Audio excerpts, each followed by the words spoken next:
Ya Allah, dengan keberkatan surah Yasin serta Al-Quran yang penuh hikmah, dan dengan berkat orang yang Engkau pilih untuk diutuskan risalah, kenabian, kewalian dan hidayah ke jalan-Mu yang lurus, juga keberkatan ke atas segala yang dibawa oleh malaikat Jibril daripada-Mu, yaitu Al-Quran dari Yang Maha Kuasa lagi Maha Penyayang.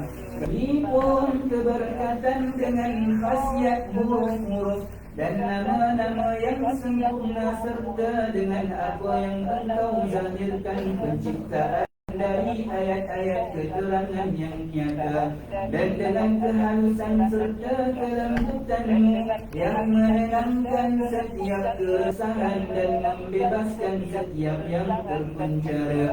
Engkau mudahkanlah segala hajat dan permintaan kami. Jadikanlah setiap seorang daripada kami di kalangan hamba-hamba-Mu yang sentiasa memperoleh kejayaan dan kemenangan. Janganlah Engkau menjadikan kami golongan yang menanti rezeki dari orang yang munafik. Dekatkanlah lidah orang yang memburuk-burukkan kami. Engkau bantulah kami dengan taufik-Mu. Jadikanlah keredaan-Mu sebagai teman dan sahabat kami. Anugerahkanlah kami dengan sifat kemuliaan dan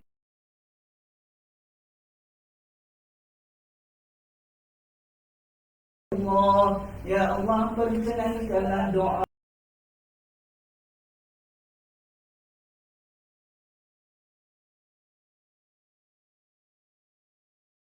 dengan nasihat firman-Mu. Sesungguhnya apabila Dia menghendaki adanya sesuatu, hanyalah dengan Dia berfirman kepada perkara itu, jadilah, jadilah, jadilah, maka ia terus terjadi. Subhana rabbika rabbil izzati amma yasifun. Assalamu alal mursalin walhamdulillahi rabbil alamin. Al-Fatiha.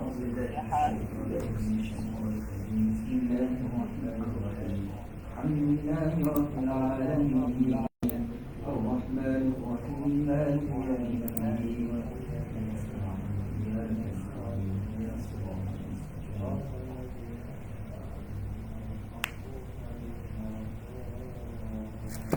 Amin, amin, amin, ya Allah, ya Rahman, ya Rahim. Saat ini kami mengangkat tangan mohon ke hadrat-Mu, mohon perlindungan dan pertolongan daripada-Mu, ya Allah. Kami sedar, kami akan wabak COVID-19 ini adalah teguran daripada-Mu, ya Allah.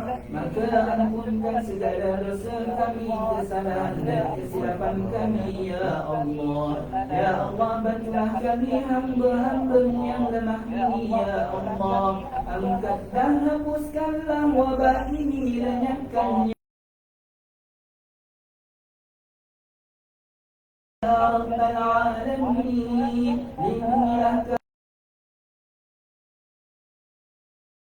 kami dan negara kami dan seluruh dunia daripada wabah ini, ya Allah. Sembuhkanlah mereka yang telah dijangkiti, sembuhkanlah mereka yang telah dijangkiti, sembuhkanlah mereka yang telah dijangkiti, sembuhkan mereka yang sedang dirawat, sembuhkan mereka yang sedang dirawat, sembuhkan mereka yang sedang dirawat, ya Allah. Berikan kekuatan dan kesabaran kepada barisan hadapan kami, berikan kekuatan dan kesabaran kepada barisan hadapan kami yang sedang berkumpul-kumpul berjuang melawat pesakit dan memerangi wabah ini, ya Allah.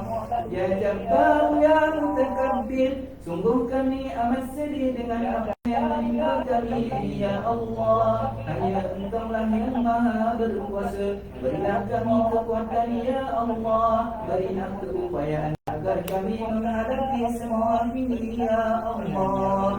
Ya Jabbar, ya Mutakabbir, ya Dzal Jalali wal Ikram, kami sedang banyak yang mahu Engkau tunjukkan kepada kami atas musibah ini ya Allah. Ampunkanlah kami ya Allah jika ini adalah kemurkaan-Mu kepada kami.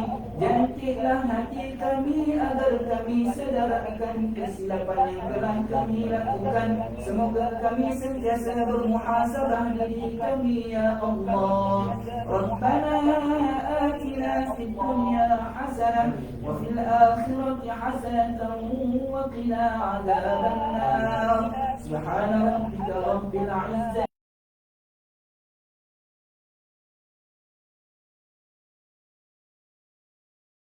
izzati rabbil alamin.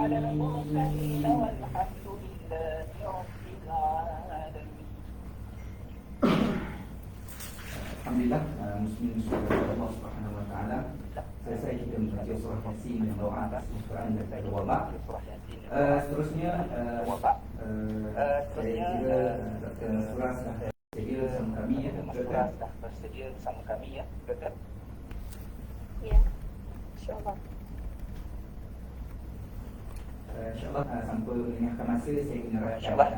meninggalkan masa saya menyerahkan Ismail kepada Dr. Nasrul Ismail, iaitu pakar perubatan keluarga klinik Cacat Semerbun, berkongsi sedikit sebanyak kepada kita apa yang boleh disampaikan dan moga-moga kita mendapat manfaat apa yang baik dan apa yang disampaikan sebentar. Apa yang masa saya jemput yang berbagi doktor untuk meneruskan kita punya program ataupun kuliah pada bacaan Yasin dan doa kesihatan wabak pada malam. Terima kasih Imam. Assalamualaikum warahmatullahi wabarakatuh. Pertamanya saya ingin mengucapkan terima kasih di atas anjuran majlis bacaan Yasin pada malam ini. Saya mewakili klinik kesihatan Seremban 2.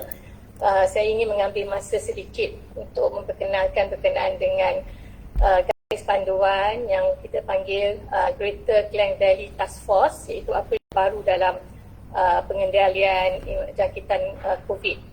Dan sebenarnya garis panduan ini dibuat khusus untuk penduduk Greater Klang Valley, iaitu Selangor, Kuala Lumpur dan juga termasuk juga Seremban.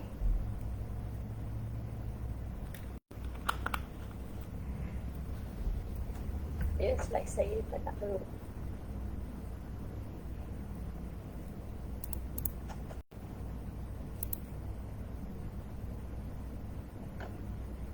Saya tak tahu sama ada apa tu penonton boleh nampak atau tidak slide saya tu. Tak nampak ya? Tak nampak ya? Tak nampak. Ibu Fadilah.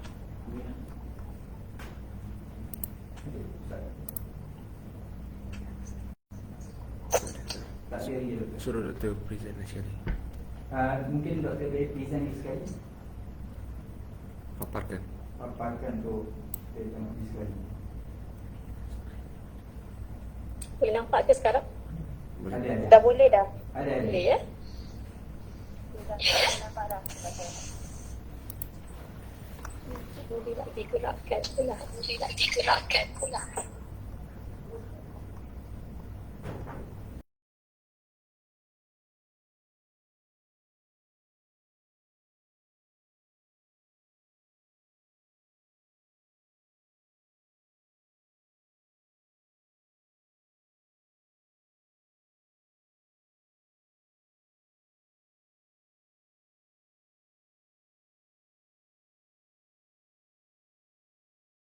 Pada hari ini jangkitan telah meningkat kembali hampir kepada 1,000 orang yang telah dijangkiti dan keseluruhan kes untuk seluruh Malaysia dah melebihi 1.2 juta. So ini sedikit Negeri Sembilan, dan kita juga tahu implikasi pandemik COVID ni sangatlah orang kata dari segi ekonomi, dari segi kesihatan, fizikal, mental, banyak sektor-sektor yang terlibat. Lihat anak-anak kita tidak dapat ke sekolah dari segi sosial dan sebagainya, dan sebenarnya ada juga banyak kajian-kajian yang telah dijalankan di Malaysia untuk melihat implikasi COVID ini. Jadi sehubungan dengan yang saya katakan tadi berkenaan dengan garis panduan untuk yang terbaru Greater Klang Valley tadi, kenyataan akhbar bertarikh pada 24 Julai di mana Kementerian Kesihatan telah memperkenalkan strategi baru untuk mengurangkan lonjakan kes COVID di Klang Valley. Dan ini terutamanya sebenarnya kalau kita lihat dahulu pada 1 tahun yang lepas, semua pesakit-pesakit COVID apabila dijangkiti dengan virus COVID ni, mereka akan kita masukkan ke sama ada hospital atau pusat-pusat kuarantin. Tapi sekarang apabila terlampau banyak jangkitan ini, kita perlulah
terhadap arahan yang diarahkan.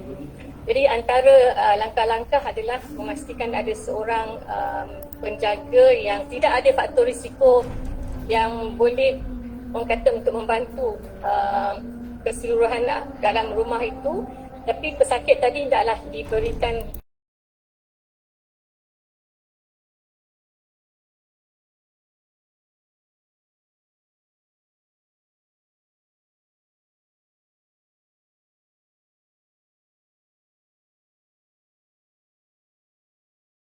dia punya pinggan, mangkuk apa semua tu, peralatan-peralatan untuk pesakit tu diasingkan.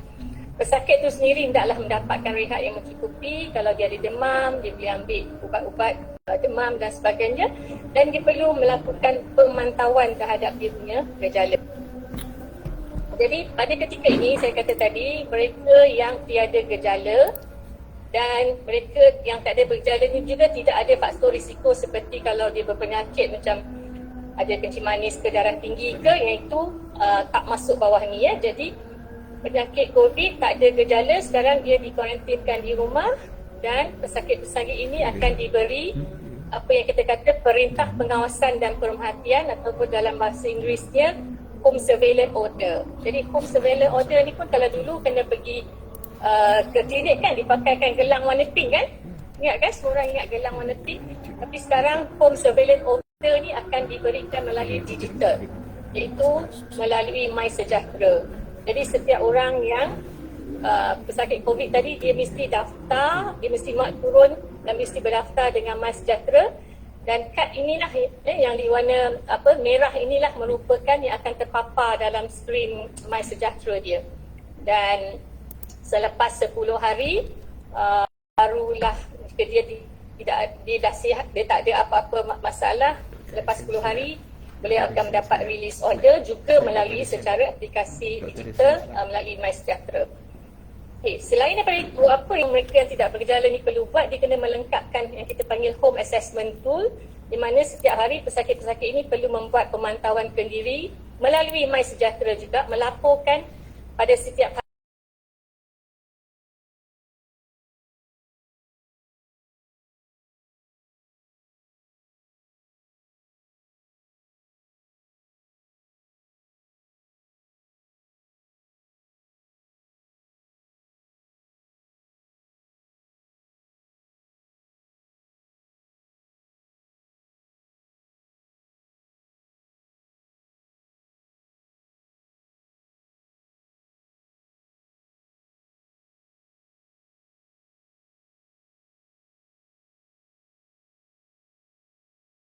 pantau secara virtual ataupun secara maya. Dan sekiranya dia tandakan dia punya home assessment tool tadi ada gejala, pesakit ini akan dihubungi oleh petugas-petugas daripada CRC Maya ini ya. Dia tak tahu tadi. Jadi ini setiap hari berlaku lah sebab kita dah tak boleh mencukupi kapasiti untuk meminta semua pesakit-pesakit yang tanpa gejala ni datang ke kita punya CAC. Okey, kemudian bagi pesakit yang ada gejala, apa berlaku kepada mereka? Mereka yang ada gejala ataupun mereka yang ada faktor risiko seperti ada kencing manis, ada darah tinggi, wanita yang hamil, mereka yang ada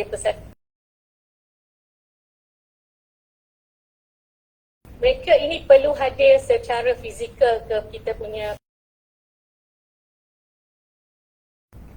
Buat masa ini kita ada 3 tempat untuk COVID Assessment Center ataupun CAC ni, iaitu di Nilai, di Dewan Taman Tasik Jaya dan juga di Pusat Dakwah Paroi. Dan kita galakkan pesakit-pesakit yang ada gejala ni booking dulu appointment untuk ke CAC ini. Ini sebenarnya hanya untuk melancarkan perkhidmatan dan juga mengurangkan kesesakan dan memastikan petugas-petugas kita dapat menjalankan mereka punya penilaian pemeriksaan kesihatan kepada pesakit-pesakit yang bergejala ataupun berisiko ini dengan sistematik. Jadi antara gejala yang kita hendak pastikan pesakit mendapatkan rawatan segera, maksudnya bila dia yang ada sesak nafas, sakit dada, perubahan dari segi settle mental dia, merasa lesu yang bertambah sangat ataupun perubahan warna dia punya bibir dan menjadi kebiruan, dia duduk rumah, dia dapat gejala-gejala yang teruk macam ni, maka dia akan diminta untuk mendapatkan bantuan kecemasan, sama ada dia menelefon 999 ya. So ini bagi pesakit yang ada COVID, dia kena tahulah gejala-gejala jika dia dipantau di rumah. Jika dia dapat gejala ni, dia kena dapatkan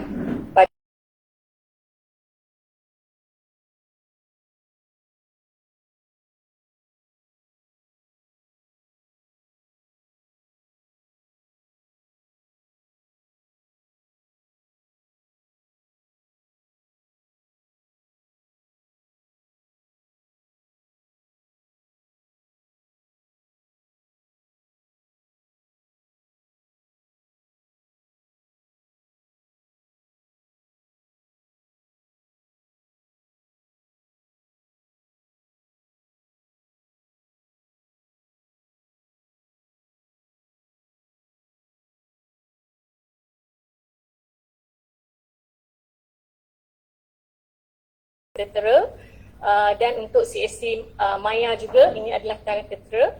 Jadi nombor-nombor ini sebenarnya boleh dia didapati daripada Facebook Jabatan Kesihatan Negeri Sembilan dan saya juga ada upload di dalam Facebook Klinik Kesihatan Seremban 2. Selain daripada itu, kita tahu ramai juga pesakit COVID ni dia kemungkinan menghadapi masalah emosi. Jadi ada banyak talian-talian sokongan COVID di seluruh Malaysia yang telah disediakan seperti nombor yang tertera inilah. Jadi untuk sebarang maklumat lanjut boleh dari laman web covid19.moh.gov.my ya.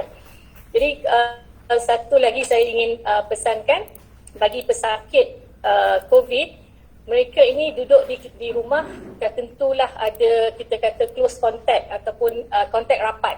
Jadi di kalangan kontak rapat ni, sebelum ini kita panggil semua kontak rapat pesakit COVID ni datang ke fasiliti kesihatan di mana kita akan mengambil sampel daripada kontak-kontak rapat ini. Jadi di antara perubahan dalam garis panduan yang baru adalah pesakit COVID, kontak rapatnya, jika kontak rapat tu tidak bergejala, ujian saringan COVID tu kita tidak lakukan. Sebab apa?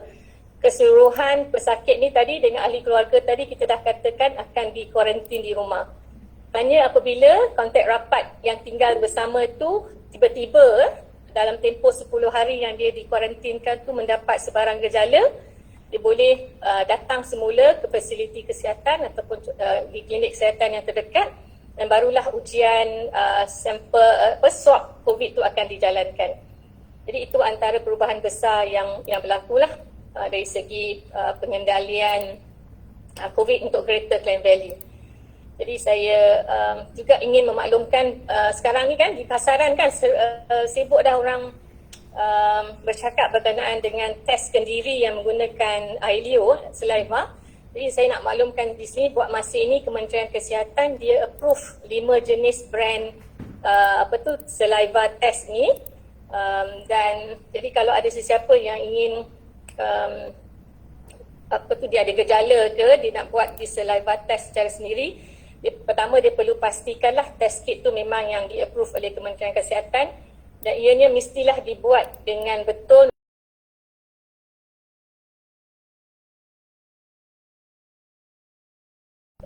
Dia mesti mengupload ataupun mengupdate keputusan ujian kendiri tadi dalam MySejahtera, dan daripada situ nanti sebab banyakkan dia bagi 2 balik lah. Okay, so setakat itu saya punya perbincangan untuk hari ini. Saya sebenarnya cepatkan perbincangan sebab waktu isyak tadi pun dah masuk. Kalau ada apa-apa soalan saya boleh jawab lah kalau diizinkan oleh Imam lah.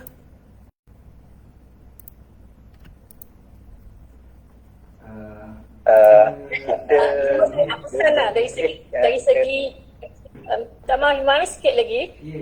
Jadi ini bekas kita sampai pukul 9 Doktor. InsyaAllah. okay. Ini maksudnya pembekasan community, kita nak empower community tadi.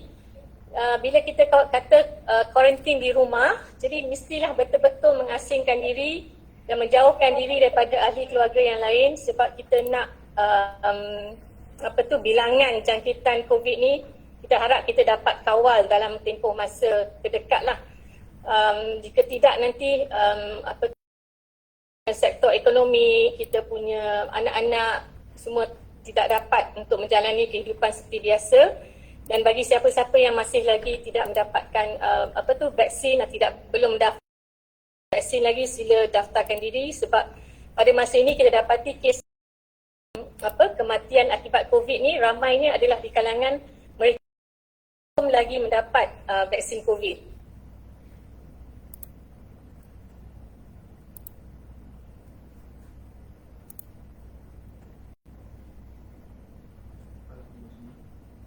So, ada soalan ke daripada pendengar pada hari ini?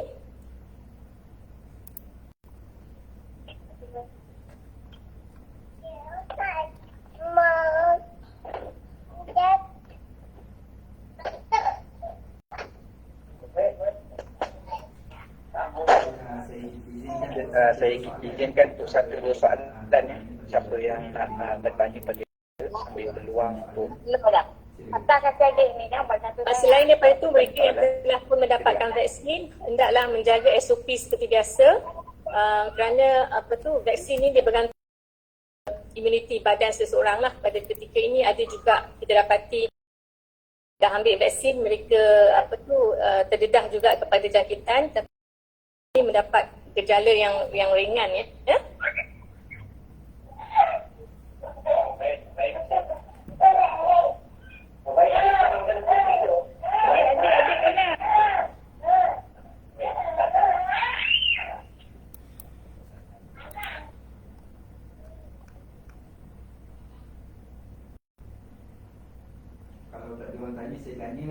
Kalau tak ada orang tanya, saya tanyalah doktor.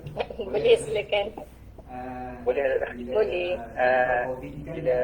Kita tahu COVID ni kan dia dah sampai kepada, dulu kita dengar orang-orang yang jauh daripada diri kita, tapi kadang sekarang ni dia dah merebak dengan cepat semua. Adalah beberapa kenalan kita yang telah dijangkiti dan sebagainya, saudara mara ke apa kan. Cuma dalam tempoh kuarantin tu mereka ni positif. Kemudian ada yang di kuarantin di rumah. Kemudian habis tempoh kuarantin tu, kenapa mereka tak di swab untuk kali kedua untuk menentukan sama ada orang tu positif atau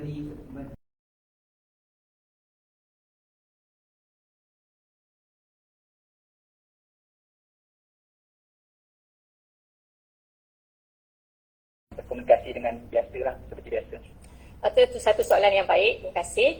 Jadi kalau kita tengok masa awal dulu bila jangkitan tu COVID tahun 2020 dulu kan, memang kita akan bila seorang tu masuk hospital, lepas tu sebelum dia keluar kita akan swab kan. Tapi daripada data-data kajian yang telah dikumpulkan, kita dapati dalam tempoh 10 hari selalunya jumlah virus tu boleh kata dah tak ada jadi. Jadi kalau kita buat ujian itu hanya orang kata tak diperlukan lah, sebab kita dah pastikan dalam tempoh 10 ke 14 hari tu orang tu dah sembuh dan kebarangkalian dia untuk menjangkitkan kepada orang lain tu sangat, orang kata sangat-sangat rendah. Jadi oleh sebab itu kita tak perlu melakukan swab yang kedua.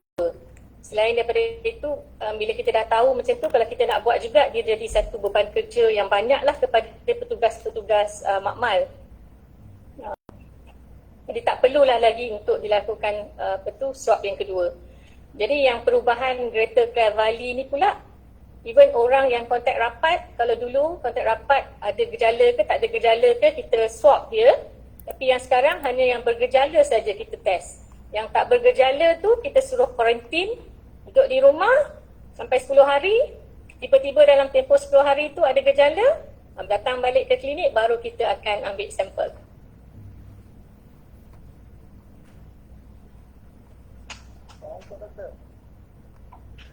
Waalaikumsalam.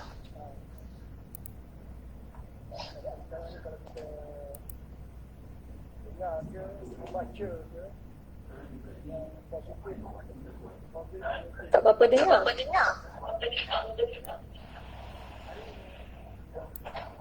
Di negeri tak berapa dengar. Di negeri tak berapa dengar.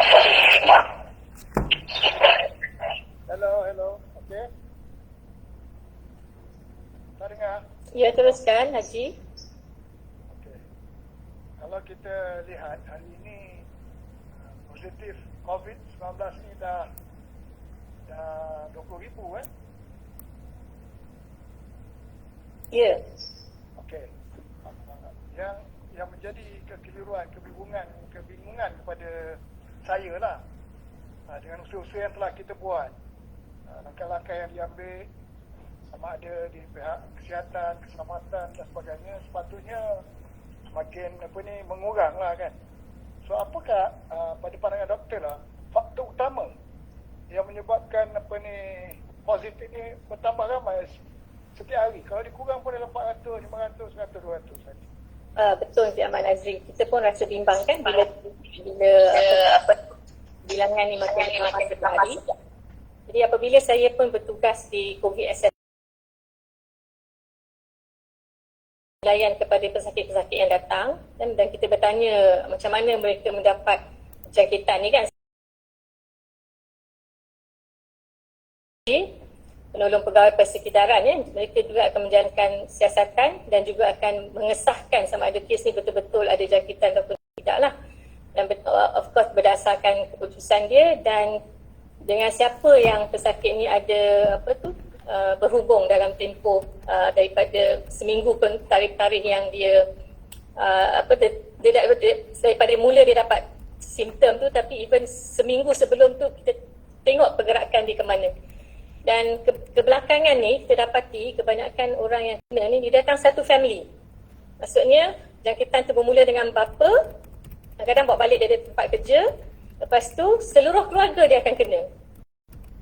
Ataupun katalah tanta anak di taska, kemudian anak pengasuh di taska ataupun ada anak di taska tu yang ada jangkitan, kemudian anak pula balik kat rumah dan menjangkitkan dia punya ahli keluarga.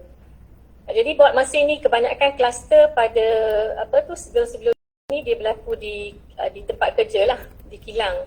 Jadi daripada kilang tu pekerja ni akan bawa balik ke rumah. Kemudian yang kita lihat sekarang banyak adalah sebab 2 minggu lepas sebenarnya adalah tarikh Hari Raya Haidil Adha.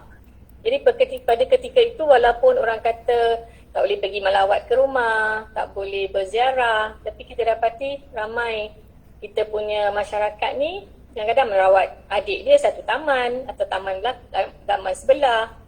Jadi lebih kepada orang kata awal tu kita kata kluster di tempat kerja, tapi sekarang ni lebih kepada mereka ni dah di komuniti, virus ni kadang-kadang ramai juga yang tidak tahu dah dia dapat daripada mana. Ya, jadi itulah kita nak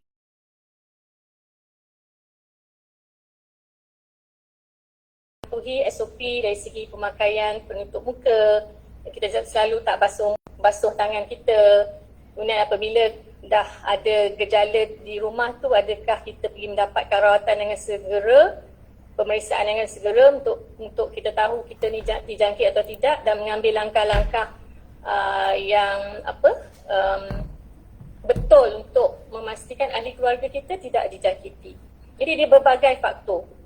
Bila kita kata dalam komuniti sekarang, dah sukarlah kita kadang-kadang untuk mengesan dah daripada mana seseorang tu mendapat jangkitan virus ni.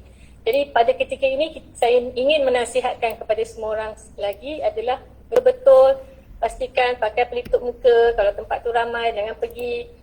Basuh tangan, sanitize selalu. Di rumah pun kena rajin bersihkan rumah.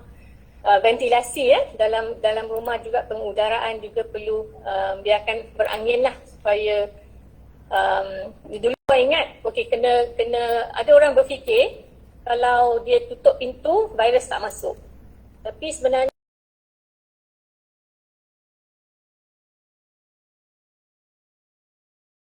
yang kalau dia sakit COVID dia duduk dalam bilik dia lah, dia tutup lah kan. Tapi kalau dalam bilik tu ada tingkap, dia kena buka lah tingkap tu supaya ada pengudaraan yang baik dalam bilik tu untuk dia juga sembuh dengan baik di situ. Terima kasih doktor. Saya harap saya dapat menjawab soalan Tuan Haji tadi. Ya. Terima kasih doktor. Saya sangat baik di mana kita perlu jaga diri kita. Ya. Dulu kita bimbang kata tak cukup.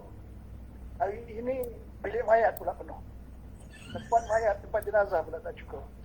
Bukan tempat, sebelum ke tempat jenazah tu sebenarnya Tuan Haji, di kata-kata ICU tak cukup ya sekarang ni. Ya. Dan banyak hospital yang terpaksa ditukar.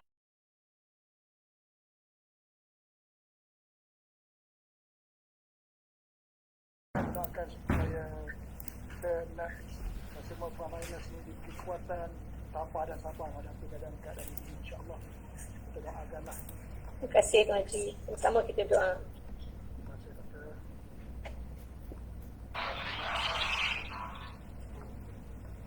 Assalamualaikum doktor. Waalaikumsalam. Nak tanyalah tentang vaksin ni. Apa yang dah dapat 2 dos tu kemungkinan besar akan dijangkiti? Oh, kalau dia dah dapat 2 dos, so imuniti badan dia mengambil masa sedikit untuk betul-betul terbentuk. Tapi setiap vaksin yang kita beri pada seseorang itu dapat, orang kata, memberi dia taklah 100% pencegahan yang dia tak kena. Tapi kalau kata dia terkena juga, macam saya kata tadi lah, kadang-kadang dia betul-betul jaga SOP, semua dia betul jaga. Tapi dekat rumah dia tak tahu suami dia balik tu, ketika tu dia kena. Walaupun dia dah divaksin, tapi dia punya gejala tu ringan. Dan dia boleh sembuh insyaAllah dengan tiada tak ada setakat ni orang kata komplikasi dia yang teruk lah. Sebab di kalangan petugas-petugas pun dah vaksin. Tapi kita dapati ada petugas yang bekerja di hospital, kadang-kadang mungkin ialah nasib macam mana dapat jangkitan daripada pesakit ke, ataupun ada juga petugas kesihatan yang dapat jangkitan daripada ahli keluarga sendiri. Tapi kita dapati kebanyakan petugas kita ni mereka sembuh lah yang gejalanya gejala yang ringan. Terima kasih doktor. Sama-sama. Assalamualaikum. Assalam.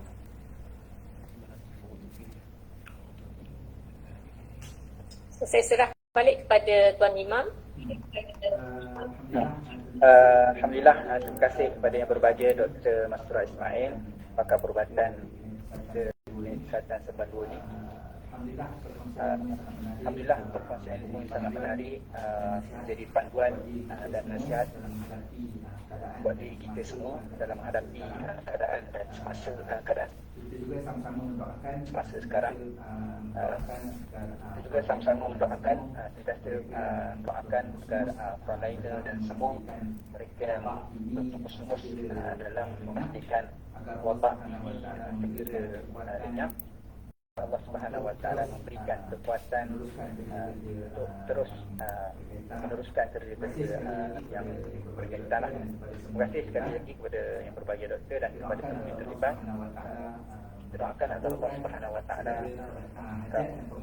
kabulkan segala hajat dan permohonan kita pada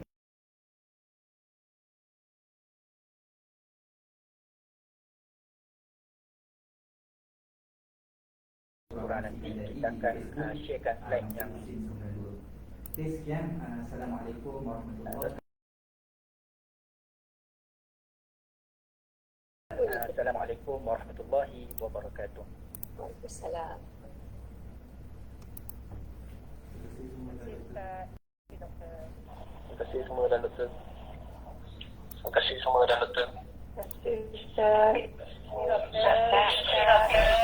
Assalamualaikum.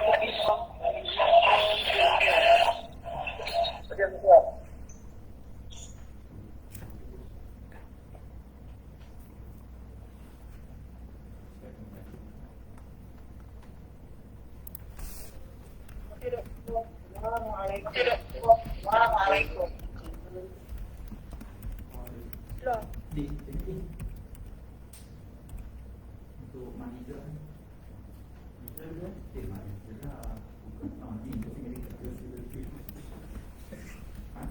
Terima kasih semua dah doktor.